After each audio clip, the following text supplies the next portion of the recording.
This tutorial will be going over the basics of the Spartan 2.0 pack, including adjusting color, changing parts, posing, adding objects to the scene for your Spartan to hold, and how to get your Spartan ready to put into an actual scene. I will not be going over setting up a scene, rendering, or setting up EV or cycles. I expect you to know that information yourself. This will be fast-paced, and I will not be slowing down. You have a pause button and speed controls, you can figure it out. Before we begin, if this is your first time using Blender, stop right now and go and watch a tutorial. I highly recommend the Blender 3.0 beginner tutorial by Blender Guru. It goes over a lot of basics of using Blender's interface as well as what's possible with Blender. I'll be going over some basic keyboard shortcuts with this pack, but I expect you to have some familiarity with Blender's interface. This Spartan pack is not designed for absolute beginners with no prior knowledge, and you will struggle if you have no idea what you're doing. Starting off, I'm going to assume you already know how to unzip a file and that your Spartan pack is open and doesn't have missing textures. If you open the pack and everything is pink, you're going to need to find the missing textures with File, External Data, Find Missing Files. I'm going to assume you know how to set Blender to Material Preview Viewport shading so you can see the actual textures on your Spartan. If you downloaded the pack fresh, it probably looks like this.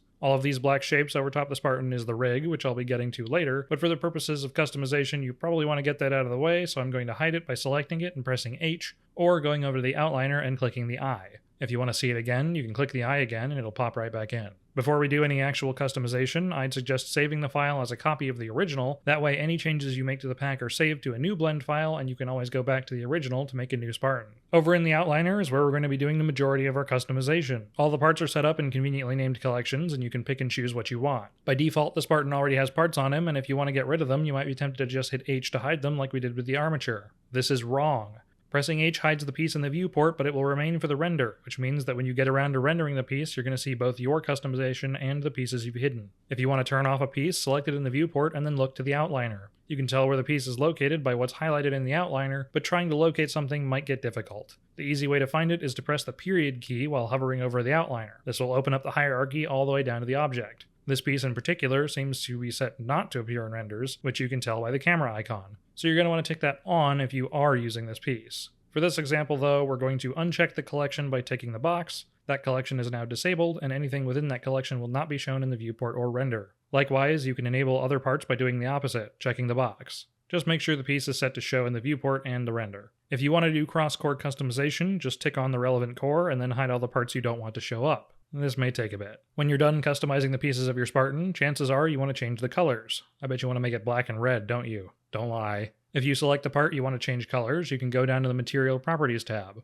Right away, you're going to be bombarded with a lot of information, but don't worry, it's pretty self-explanatory. Also, don't forget to check if some objects have a second material. Helmets, for example, have a visor on a second material that you need to select before you can adjust it. Halo Infinite's shader system is pretty complex, but the basic explanation is that every object has 6 color zones, which tell the shader what color and material goes where. As you can see on the helmet, Zone 1 is smooth metal, has some options for changing how it looks, and 3 Zone 1 colors. Feel free to experiment with what top, bottom, and middle change by making them wildly different colors, but chances are for these major colors, we're just going to be picking one. After you've set your color once, you can drag and drop the color onto the other 2 slots. But be careful, if you've dragged the colors and you choose to undo, it will revert all the dragged colors at once, even in other zones. You can prevent this by copying the hex code and entering it manually, but that will take longer. As you customize the colors on your pieces, you'll start to notice that it gets difficult to immediately tell what color zone corresponds to what because there's a lot of gray. Unfortunately, there's no easy way to tell outside of experimenting with the color yourself. That's just a limitation of the shader. You can usually guess what's undersuit and what's armor by whether the zone is set to smooth metal or rubber neoprene. After you're done customizing your Spartan, it's time to pose them. You can unhide the rig by going over to the outliner and checking on the eye. You may also be familiar with unhiding things with Alt-H, which in this case would work, but if you had any other hidden objects in the scene, they would also be unhidden, which is why we want to do it through the outliner.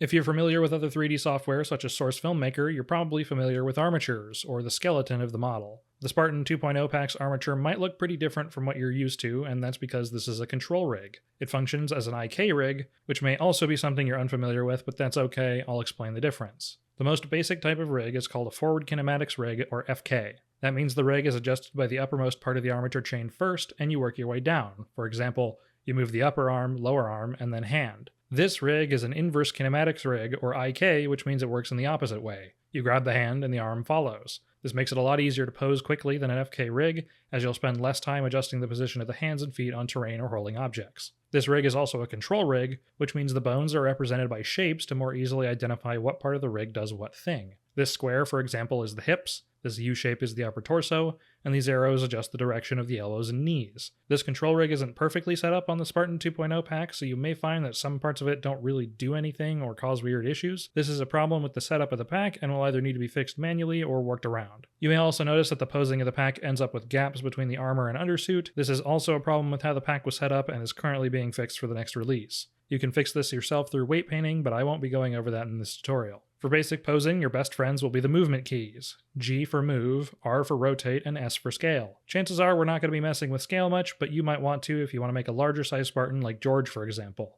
When you scale up the Spartan, you'll want to scale down the head so it's proportionally sized to a regular Spartan. If you start moving shapes with the G key, you might notice that it's a little bit laggy. If you've got a good enough computer that it isn't laggy, fuck you, but also for the rest of us peasants, we're going to want to change the viewport back to solid shading. You might notice the rig looks pretty cluttered, but we can clean it up. If you open up the sidebar, which you can do by either clicking this arrow or pressing N, you'll notice this rig layers panel. We likely won't need the tweak shapes for now, so you can hide them. You should also hide the fingers layer, as they're not really set up right. We'll be using the fingers detail layer. Already, this rig is looking less cluttered, but if you're not familiar with the shapes and don't want to learn them, you can also change the rig back to classic armature. You can do this by going to the Object Data Properties tab and unselecting Shapes, and you can go even further by unselecting Group Colors if you also want the bones to be gray. For this tutorial, though, I'll be sticking with the shapes. The first thing you're going to want to do is what I like to call the IK jig. You grab the hip bone and you wiggle it by pressing G. This is really goofy looking, but it allows you to make sure that the IK rig is functioning properly. If you ever have an IK rig where the hands and feet bones start changing direction when you do the jig, then the rig isn't set up correctly and needs to be fixed. This also shows a couple oddities with this rig setup, but that's okay, just look out for that when posing.